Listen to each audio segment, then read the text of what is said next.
We pay homage to the Blessed One, Supremely Enlightened Buddha. Sadhu, sadhu, sadhu. We pay homage to our teacher, Lokuswami Namaste.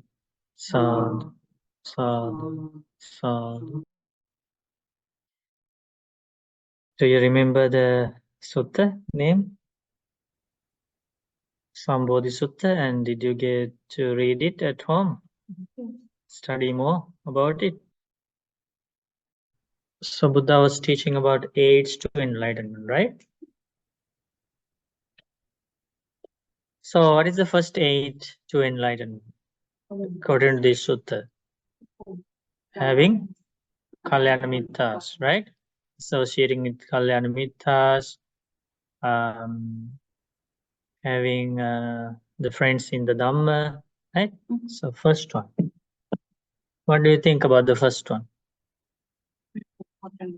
Very important. And what else? Difficult to find. What else?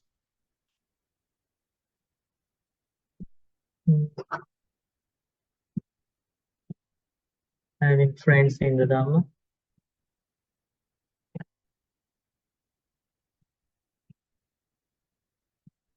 Sometimes through Kadamita give us advice one day, sometimes it's hard to follow and then try not to avoid. Yeah, fake friends.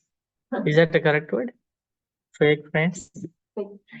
Sometimes fake friends speak very gently, nice, lovely words, and our mind likes those words, but we don't know those words are coming from a fake friend or a friend with evil qualities. Sometimes some tough words, not necessarily the pleasant words, are coming from a true Kalyanamit, true friend. But our mind is not ready to understand the meaning of it, because for a long time in this journey of samsara, our mind has deluded us.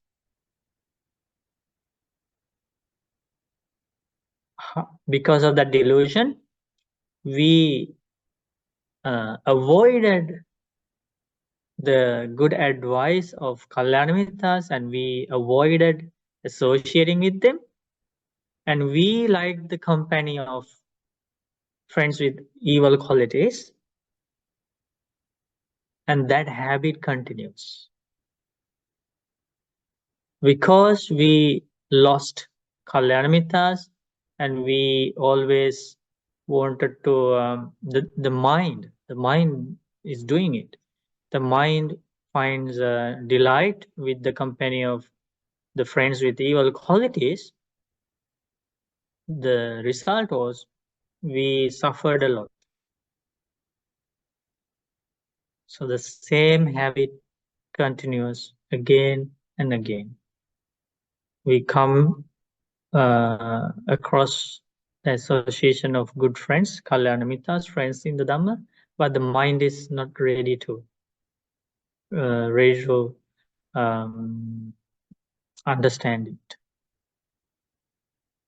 Isn't that happening everywhere? Many people's lives are ruined by those fake friends. They pretend to be friends with good qualities,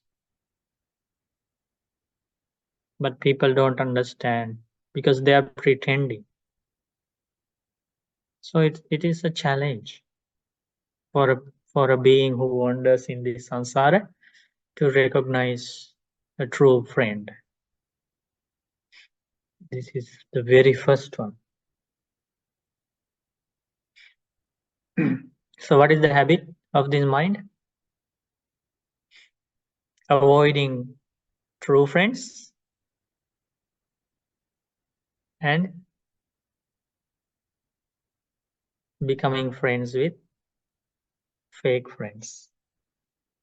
That is the habit, in simply, okay?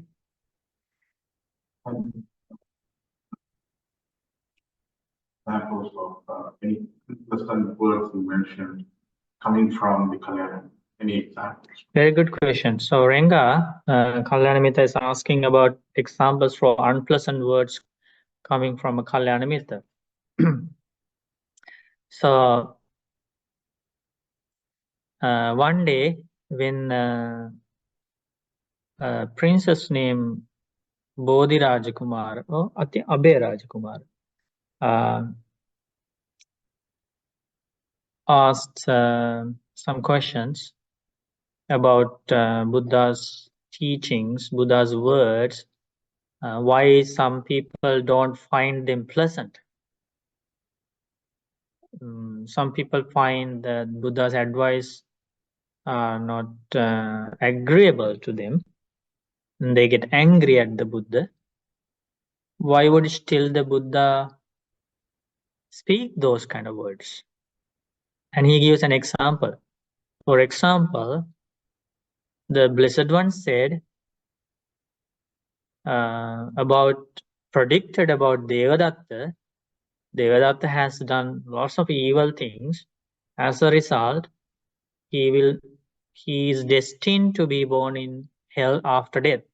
Now, Buddha made this statement while the monk Devadatta, the Buddha's cousin, was a monk then, when he was still alive.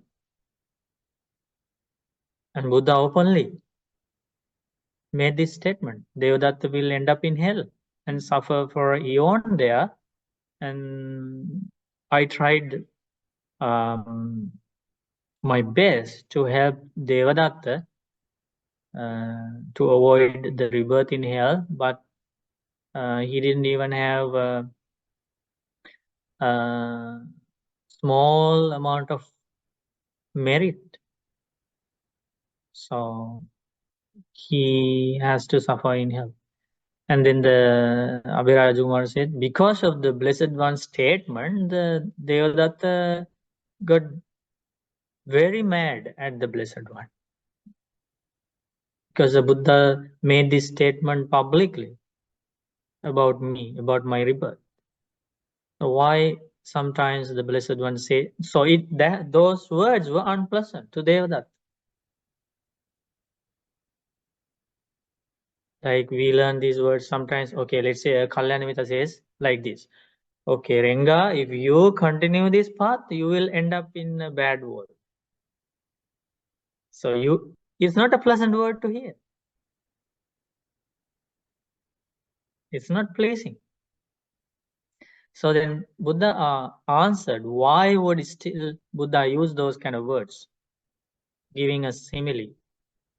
And that at that time, Abhay Rajakumara was sitting in front of the Buddha with his son, the baby, on his lap.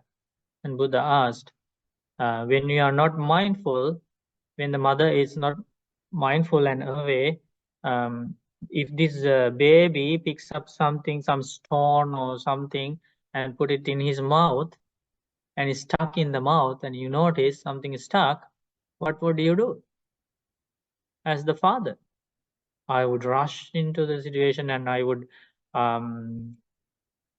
hardly hold his head, and I would put my finger into his mouth and try to take it out, what is stuck in the throat. And then Buddha asked, what if you can't take it out easily? I would then try very hard, and even the baby is crying, even is bleeding, I would still try to remove it.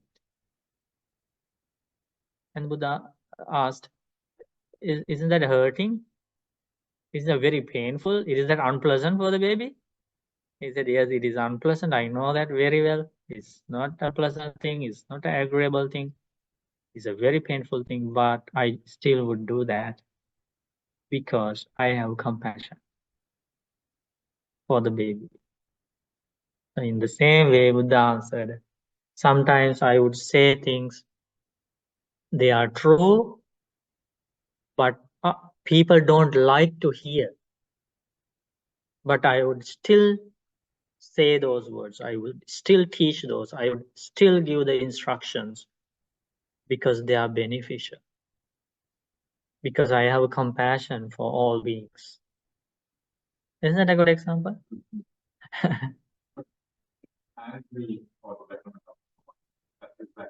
No, that's not justified. Getting angry. No. You have to have your well-being first in order to help somebody else. If defilements are arousing in the first place, then it is not a good. You are not in a good position to help somebody else.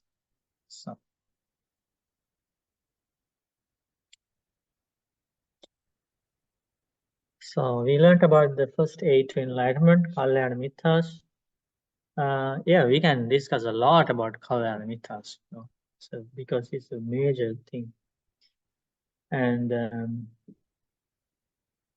yeah, Kalyana Mithas have true compassion for us.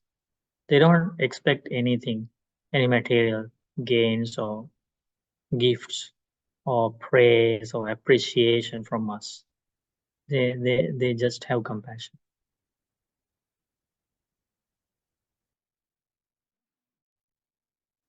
But please remember, it's not easy to recognize a Kalyana Mitra. Extremely difficult. Extremely difficult. Mind is not that skilled in recognizing a Kalyana Mitra. Because of that weakness, we kept losing Kalyana Mithas from our association in this long journey of samsara. Okay. So the second age to enlightenment is? Precepts. Yeah. Sila, right? Following precepts.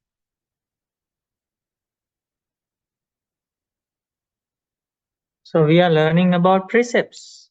The second one. There are 8 factors, 8 aids to enlightenment, right? The second one, precepts. We learned about breaking precepts and keeping precepts. Did we finish that? We discussed about all the 5 precepts. The 8 precepts, I think, Didn't discuss 8 precepts. We discussed about the 5 precepts.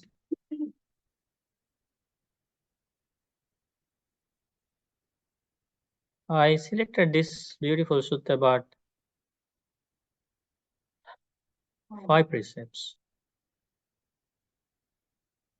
8 precepts. So when we learn about the second aid to enlightenment, it is Buddha teaches it is following the precepts or following the 5 precepts, and okay, some people wanted to learn more about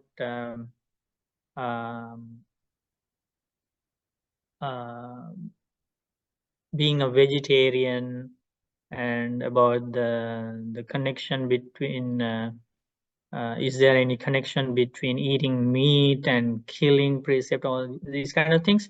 So I will give you a few suttas for you to read, and you will realize more things about it. So one of the suttas you can read, Jivaka Sutta. Jivaka Sutta from the Majjhima Nikaya.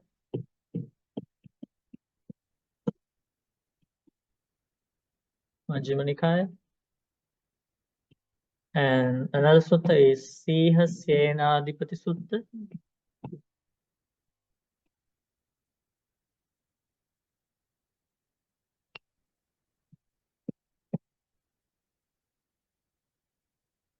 what we learn about it.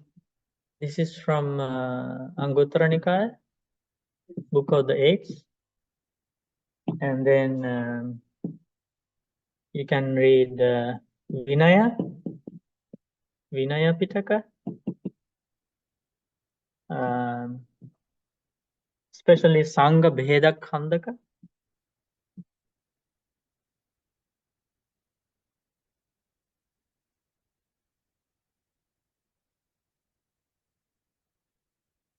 And when Buddha was alive, many people insulted him, saying he was participating in killing because he is eating meat. So if Buddha was a vegetarian, nobody would insult. You will see here people are insulting. Why would people insult him? Because he was not a vegetarian. That's why people were insulting. And Buddha kept teaching them about difference between eating meat and fish, and breaking the first precept. Buddha kept teaching them, but some of them understood. And some of them kept insulting and made bad karma and end up in hell because of insulting an enlightened one. So one of the two unfortunate people who insulted the Buddha and ended up in hell were they were vegetarian. Both of them were vegetarian. One is Devadatta, one is Nigantanatha Putta. They were both vegetarian, but both of them tried to destroy the Buddha.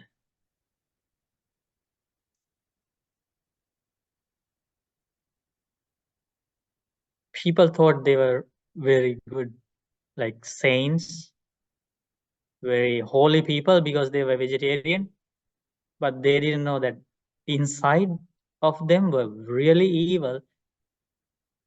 Their hearts even tried to kill the most compassionate being in the world. They tried to kill the Buddha. So you can learn those things by reading these suttas and the Vinaya Pitaka. This is Sangha Bheda Khandaka, means the chapter of making a division of among the Sangha about Devadatta.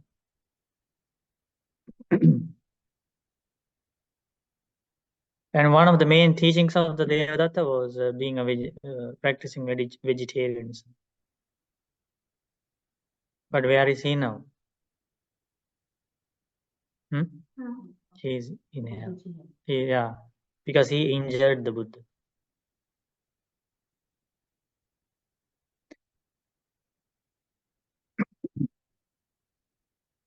So we are going back to the precepts, and today we are learning advanced precepts.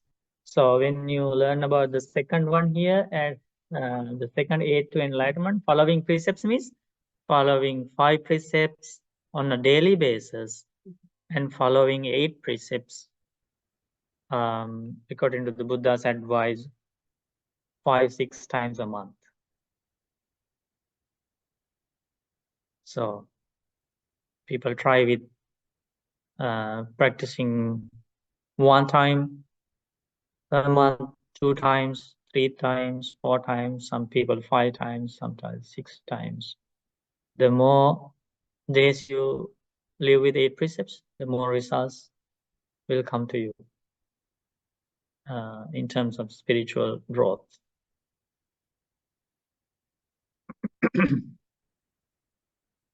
Okay, so this is how you observe the 8 precepts. Okay, first you have a weekend or a holiday. You select a day of the month, and then you chant the Namo Tassa Bhagavato Arahato Samma Sambuddhassa.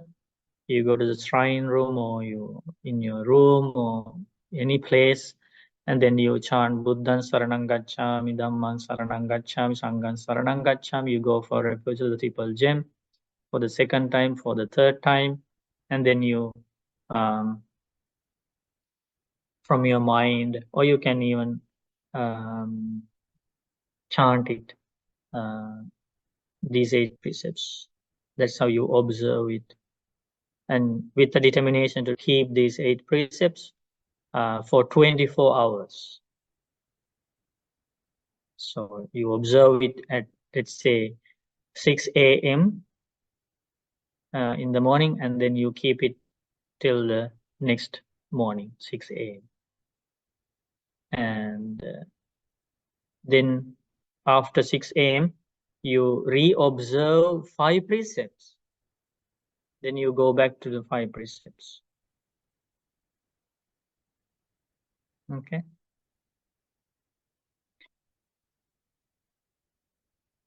Buddha teaches here about 8 precepts.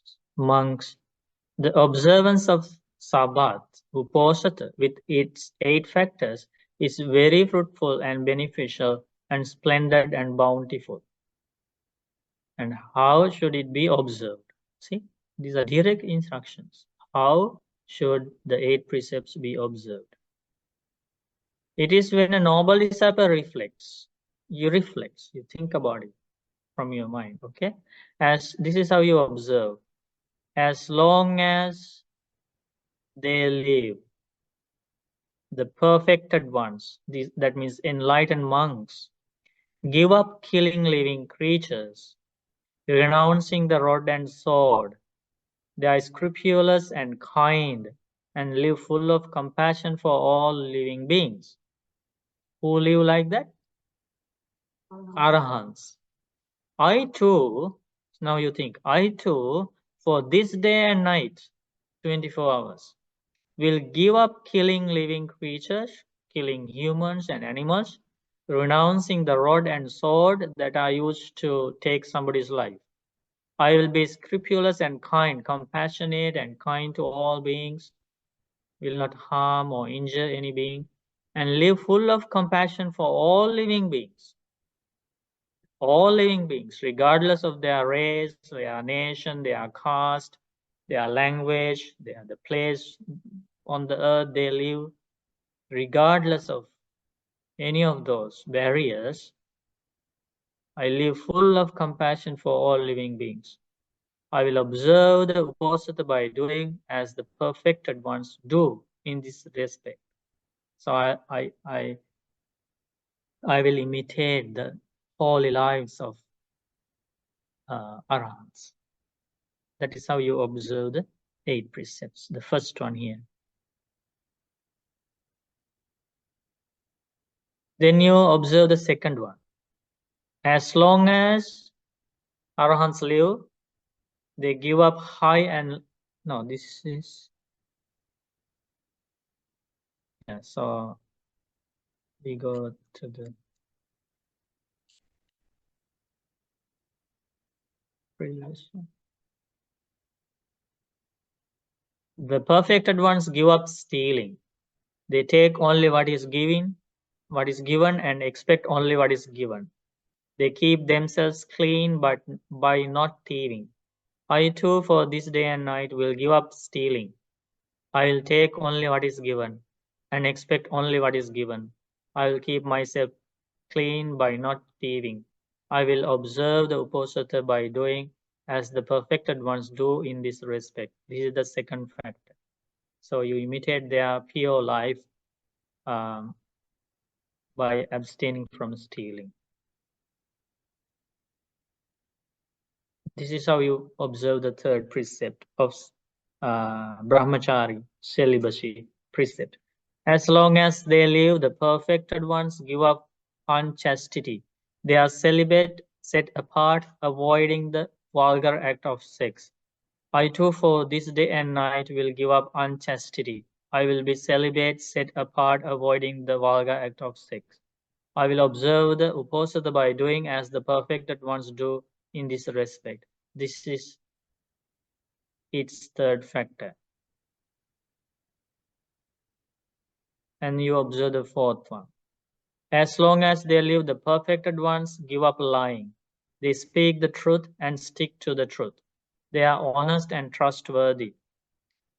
Can we read together? Can we read together?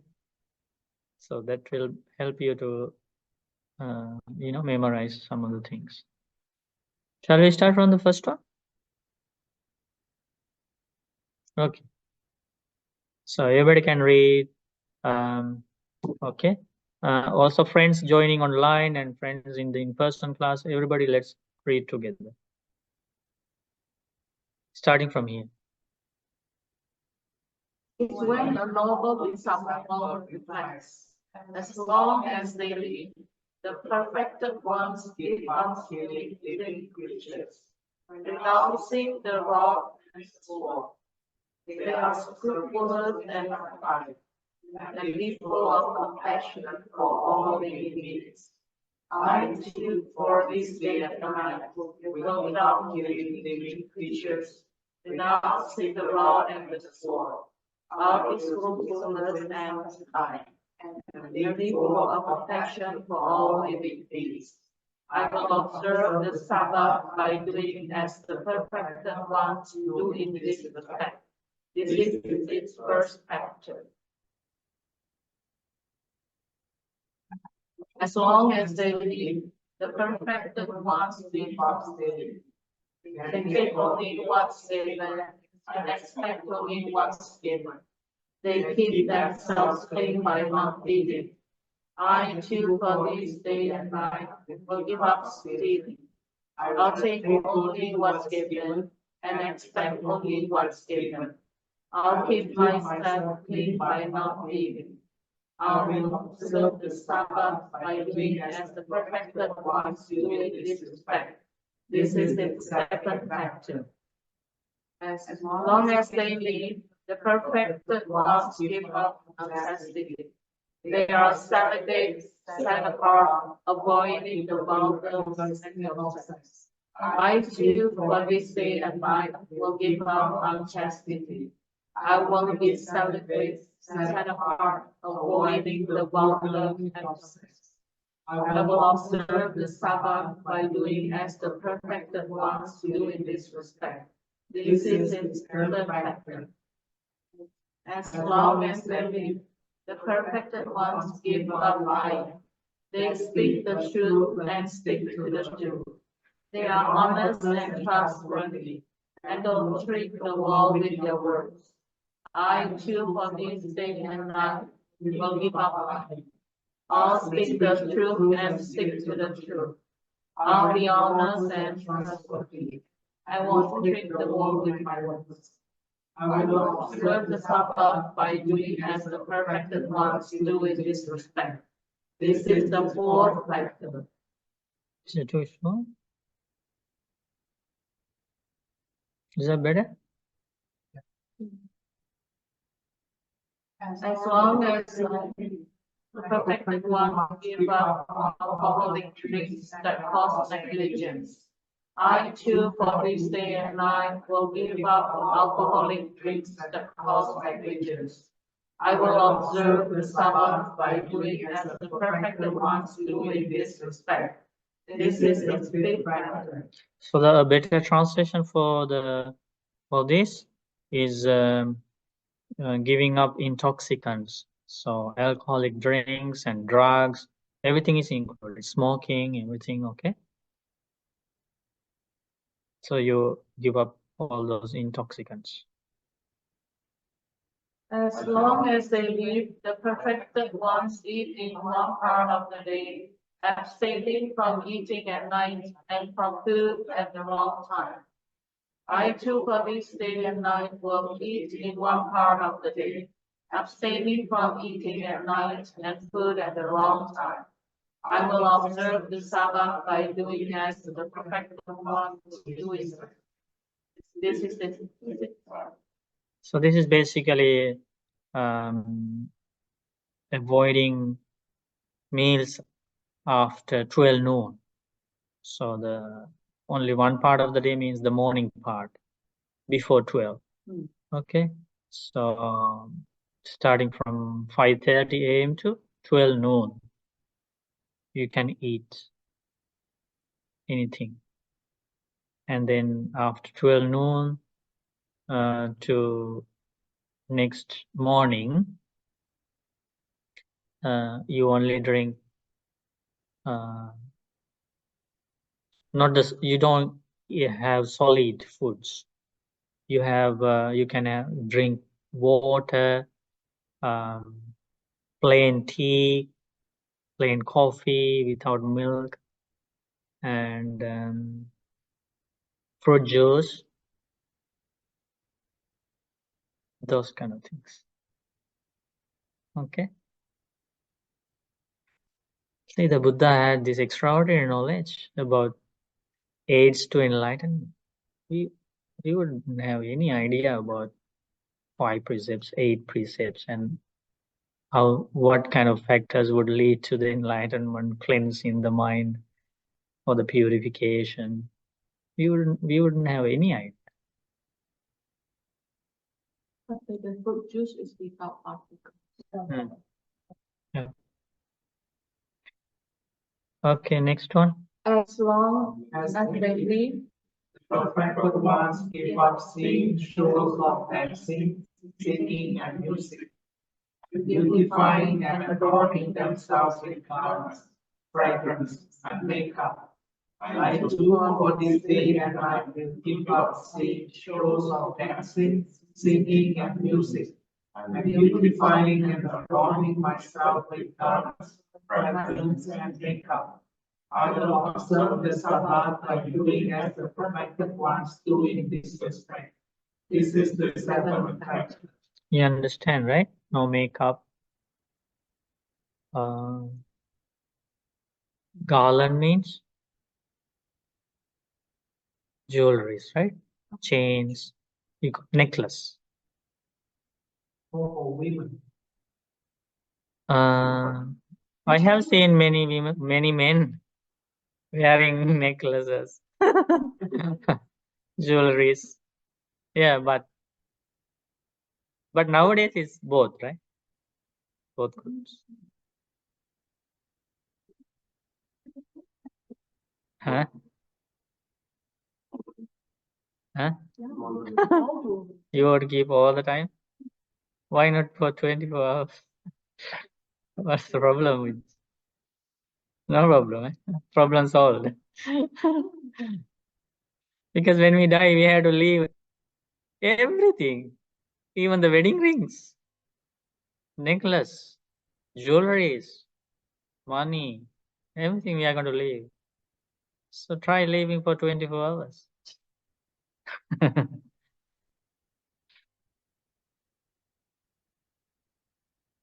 So that's the 7th one, right? Yeah. So this is the last one. as long as they live, the perfected ones give not high and luxurious beds. They sleep in a low place, either a small bed or a straw bed. I too, for this day and night, will give up high and luxurious beds. I'll sleep in a low place, either a small bed or a straw bed. I will observe the Sabbath by doing as the perfected ones do in this respect. This is its 8th factor. The observance of the Sabbath, Uposatha, with its 8 factors in this way is very fruitful and beneficial and splendid and bountiful. So when you study this, when you receive these directly, these instructions from the Buddha through the Buddha's teachings, shouldn't you be delighted? Wow, this is how I am going to attain enlightenment. Now I have the path, and I can do this. Don't you have that feeling? Or you have questions in mind? Why should I do this? Why should I not have dinner? What's the problem with dinner? If you have those kind of questions, I don't know what kind of. Oh, I don't know. I don't understand. Because when you seriously think about this, you should be like so delighted, so happy, because these 8 precepts are very practical. You can think, oh, I too can practice this. And you can think, oh, Bhantes have even harder precepts. So as lay people, we don't have that kind of very difficult precepts. I am so lucky I can practice this. I can still practice this. So this happy thoughts should come. Don't you agree? Because this is your own path. This is your own path to end your own suffering. Buddha is teaching you to end the path to end suffering.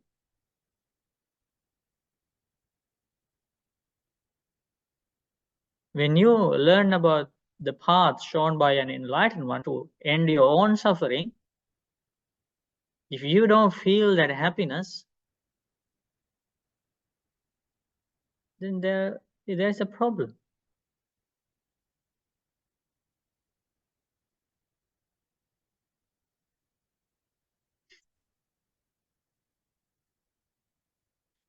So that is how you observe the 8 precepts.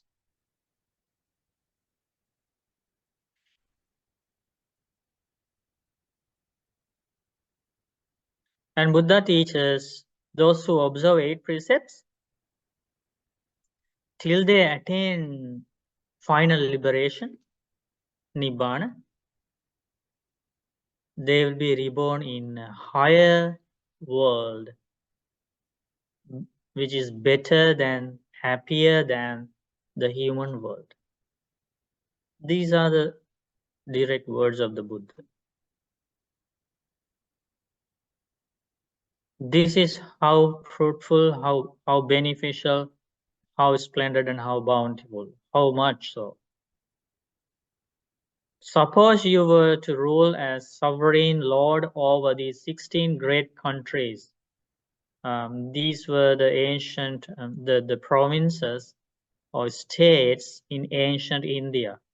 So Buddha is talking about the entire Indian subcontinent here. Anga, the state of Anga, Magadha, Kasi, Kosala, Vajji, Malla, Cheti, Vacha, Kuru, Panchala, Macha, Surasena, Assaka, Avanti, Gandhara, and Kamboj. Okay, so these are the 16 great states in ancient India.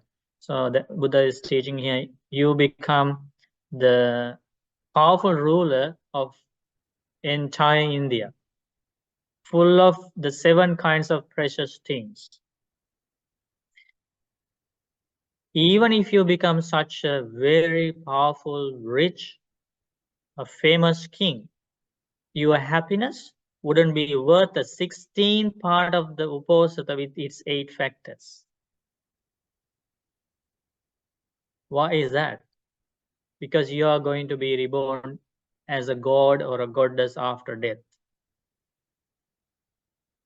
Because human kingship is a poor thing compared to the happiness of gods. So you like a better life, happier life, better place to live until you attain Nibbana, or you like to have a worse place, happier place. And Buddha had the same realization. Buddha wanted to help people. Like if you have a friend, as I think I mentioned this last time also. If you have a friend and if you see the friend is suffering, going through tough times, and you really have the compassion for the friend, and you know a better place for the friend to live a happier life, wouldn't you encourage him to move? Hmm? Wouldn't you encourage your friend to move to the happier place? That's what a true friend would do, right? Buddha did the same thing. Buddha saw a happier place, a better place for human beings to be reborn after death and experience so much ease in life. Because Buddha saw how much suffering in the human world, how much suffering in other worlds, lower realms. And Buddha saw there are better worlds for beings to spend their time. And Buddha saw the ultimate deliverance, which is Nibbana. And Buddha knew that all it's not that all beings can achieve the ultimate deliverance in this very life. So there is a gradual path. So they have to stay somewhere practicing the path till they attain the final liberation, the end of rebirth. So because of the great compassion of the Buddha, Buddha revealed that. I saw this place happier than the human world, easier life there. So if you observe 8 precepts, you get that opportunity. That's what Buddha teaches here. Not only the opportunity to reborn in a happier place, but also because these following 8 precepts, are aids to one of the aids to enlightenment. You are going to attain the stages of enlightenment also with the practice of 8 precepts. Isn't that a very clear path? Okay, Ray, please ask your question. Namo Buddhaya Bhante. Are the precepts practiced in the higher realms? Yes. Devas, the gods and goddesses who are born there as disciples of the Buddha, and or some devas would be born in heaven not as a disciple of the Buddha, but after they were born there, they get to see the Kalyanamitta devas and they get to listen to the Dhamma there, even though they didn't have that opportunity in the human world. Some of the gods and goddesses will learn the Dhamma from heaven, from heavenly Kalyanamittas, and then they start following the path, keeping precepts. Some of the devas practice celibate life there. So yes, they get the opportunity to follow the precepts, practice meditation. They have frequently Dhamma programs, listening to Dhamma. Okay, Ray? Yes, thank you. One more question, Bhante. So in the higher realms, do the entities, I guess, call them entities, remember their past life here on earth? You mean the heavenly beings? Yes. Yes, many of them remember their past lives, and they know what kind of merit gave them the heavenly rebirth. So when they think about that, they more happiness come to them. They rejoice in, oh, when I was in the human world, this is the life I lived. I practiced the Dhamma, I gave dana, I collected merit, I followed precepts, 8 precepts, I practiced meditation. Or these good qualities led to me this heavenly rebirth. And they rejoice in that, and they are so happy when they recollect their previous human life. Thank you, Bhante. You can read more about this by reading the Vimana Vattu. You can about those devas who recollect their past lives. I can show you how to read that online. I just don't. The reason I was asking is I don't understand if we lose our consciousness, like if we lose all 6 factors when we leave this, and we no longer have this birth. I'm just trying to understand how we remember our consciousness from a past life when it's now we've got a new, our consciousness is not there anymore. We've left our consciousness when we died. But there is a memory. It's nothing to do with the consciousness. It's about memory. Oh, okay. So you want to, if anybody likes to read more about the very fortunate human beings now in heaven, how they recollect their good deeds, you can read this. You can go to suttafriends.org website, and then okay, let me show that. So you go to suttafriends.org website and click on these 3 dots here, and then you scroll up, and then you see here the Vimanavattu, stories of heavenly mansions, and that is where you can read. This is a translation from the original Pali language. to English. With my teacher, Lukuswami, and Lukuswami's translation. So this is the English translation of Vimanmattu. Okay. Actually, it's good that we started discussing about this. In many of these recollections of those devas, among main causes that help them to be reborn in heaven, one of the main causes is observing 8 precepts. So it's a powerful thing.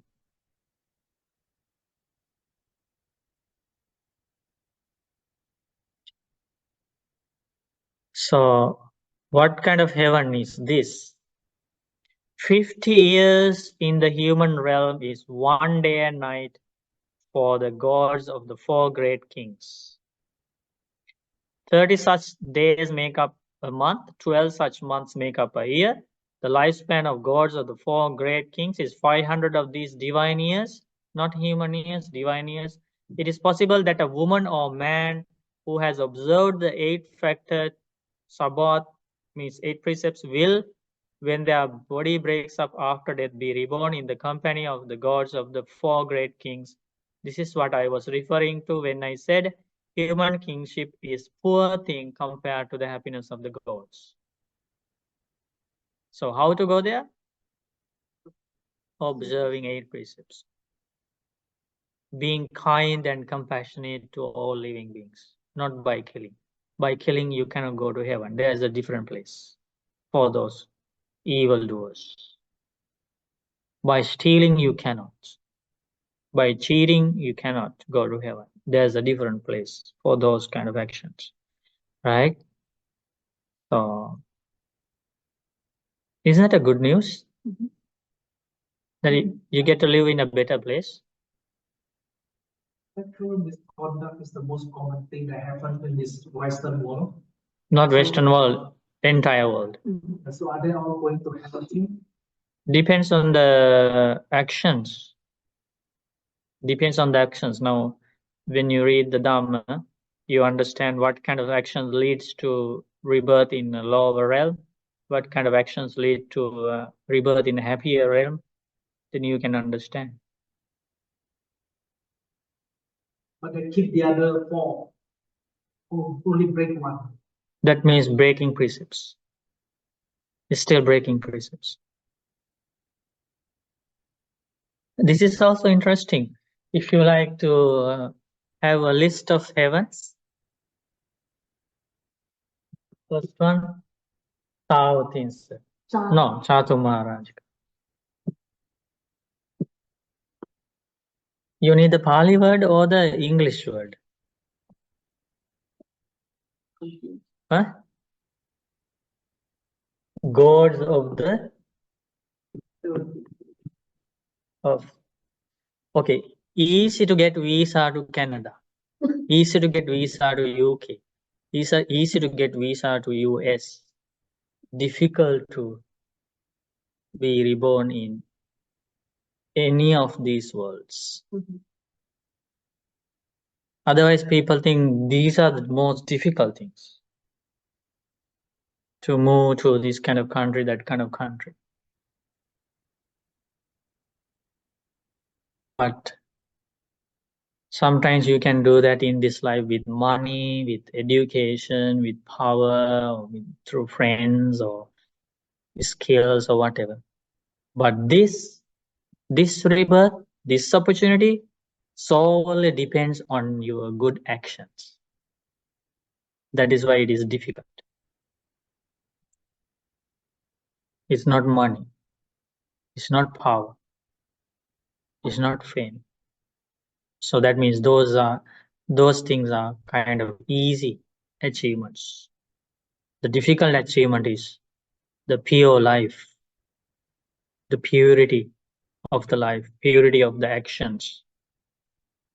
So these are very difficult places to go.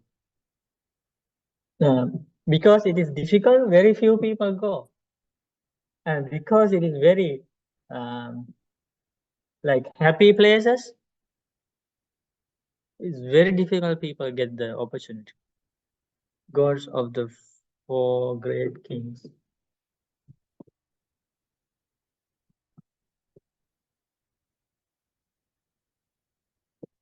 Because this heaven gets this name because it's ruled by 4 great kings. And their name is Viruda, Virupaka, Dataratta, Vessavana. Okay? They were humans before. They collected lots of merit and now they are rulers of this heaven. So please remember, there are 50 years in human realm is 1 day and night for those gods.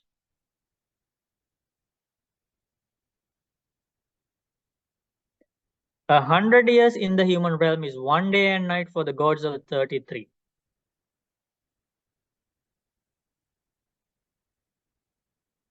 Gods of the 33. Somebody who observed 8 precepts will be reborn in this world and will live peacefully, happily. That is why Buddha said human kingship is a poor thing compared to the happiness of the gods. Tavatinsa is the second one. 200 years in the human realm is 1 day and night for the gods of Yama.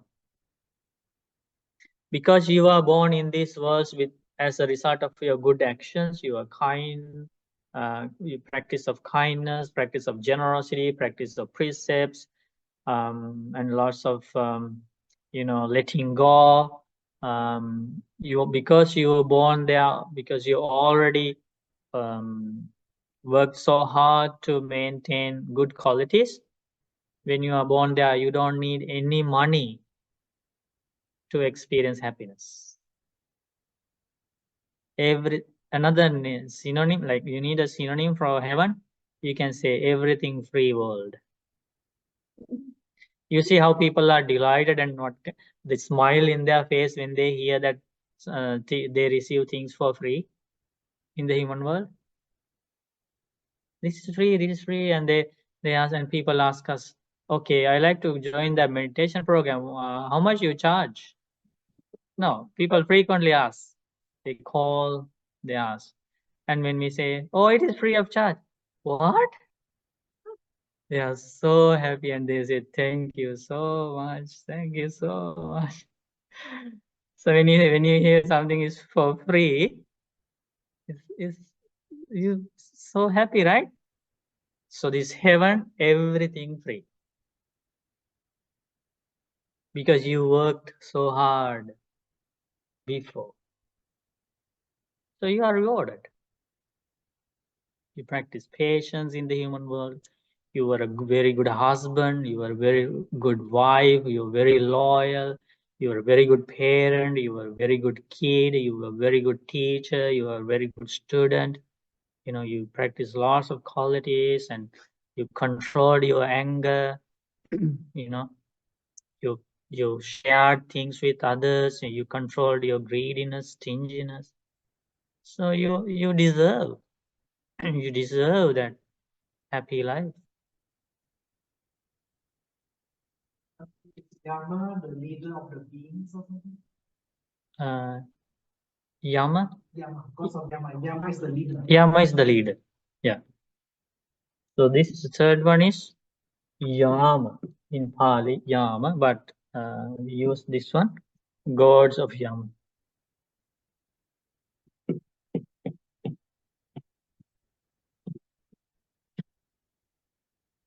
"200 years in the human realm is 1 day and night for gods of Yama." The gods of Yama is 2,000 of these divine years. 400 years in the human realm is 1 day and night for the joyful gods. Tusita. This is the Tusita one. Joyful gods. And you see more like when you go down like this in the list, when the Buddha teaches this list, you see that these the new heavens have more lifespan, like longer lifespan, longer lifespan, more happiness, more beauty, more divine power. Everything increases. So when you think about the rebirth in these heavens, it is, in terms of heavenly rebirth, it is easy to be reborn in this first heaven and difficult to be reborn in other. Yeah, you need more merit. That's how it works.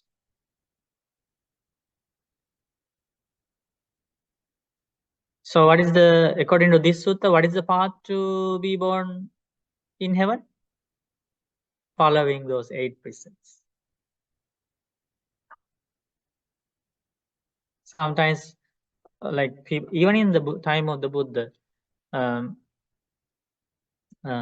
nice thing was said by one of the Bhantes. Bhante said, in the time of the Buddha, when Buddha first started the Dhamma propagation, there were no Buddhists.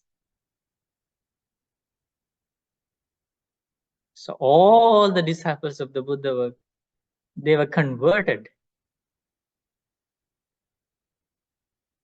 from different doctrines and different beliefs and became the followers of the Buddha.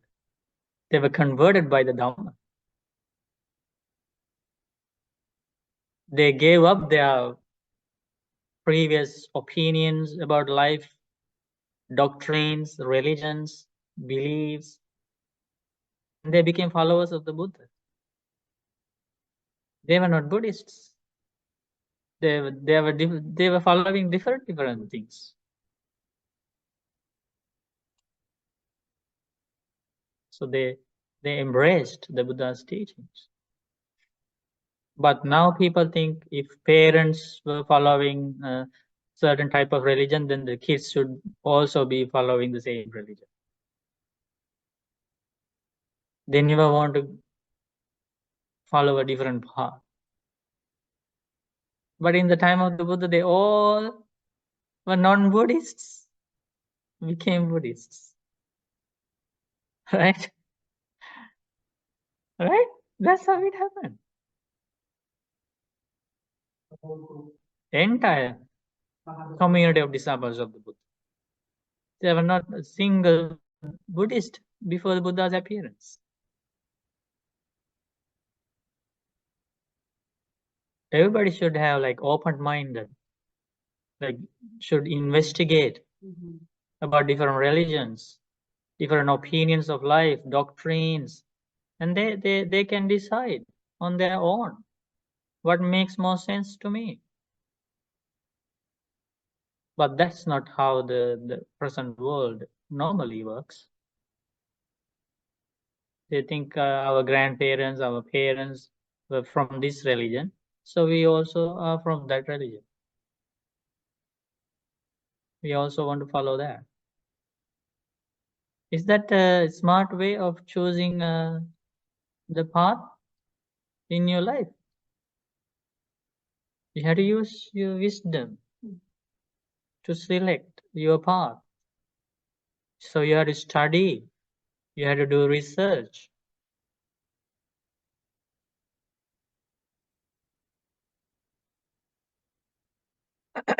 Okay. So 800 years in the human realm is one day and night for the gods who love to create. So you find different translations for different in different texts, different books. So here the meaning is Nimmanarati. Gods who love to create means Nimmanarati. That means they can create whatever happiness they like in heaven. As soon as they think, I want to eat this, I want to dress this, it just appears. Okay, so that is the 5th one. Gods who love to create.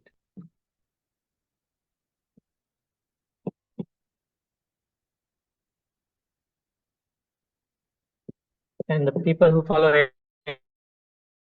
will be reborn in this.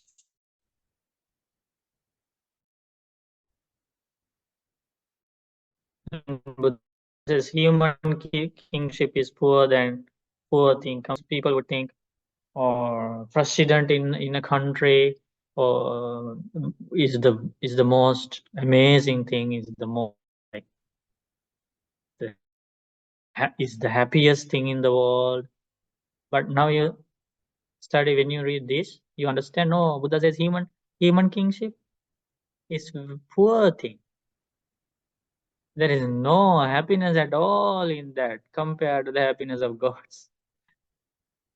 So, the more you learn, the more you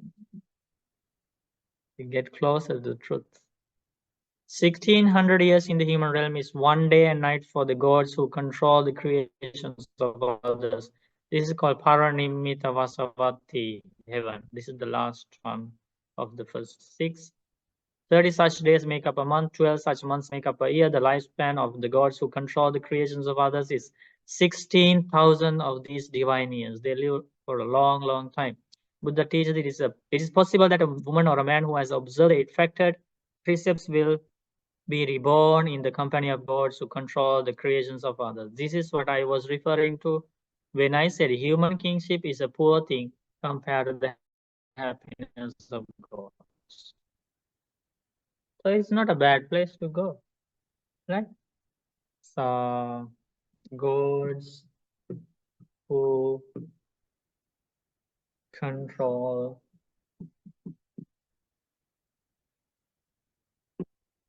the creations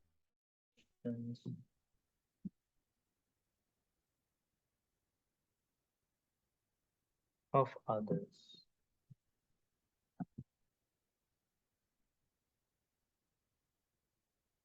Which one are you going to select?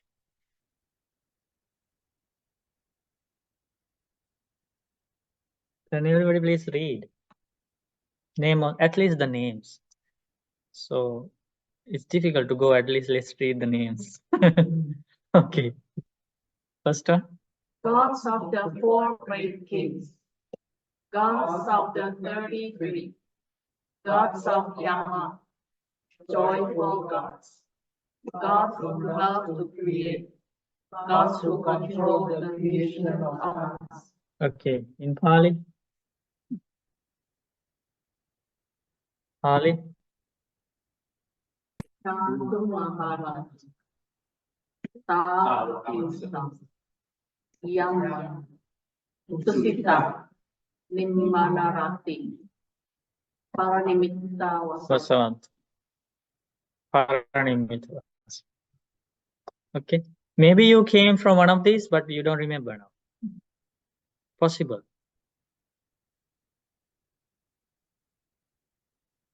Okay.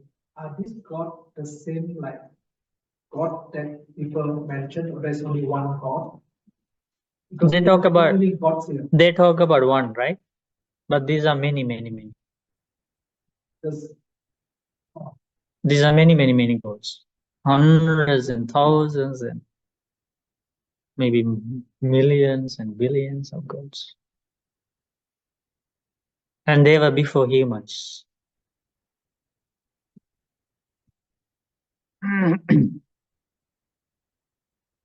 Okay, so today is the end of the second the explanation about the second age to enlightenment. Precepts. 6 more to learn. So don't miss the classes. 7 more?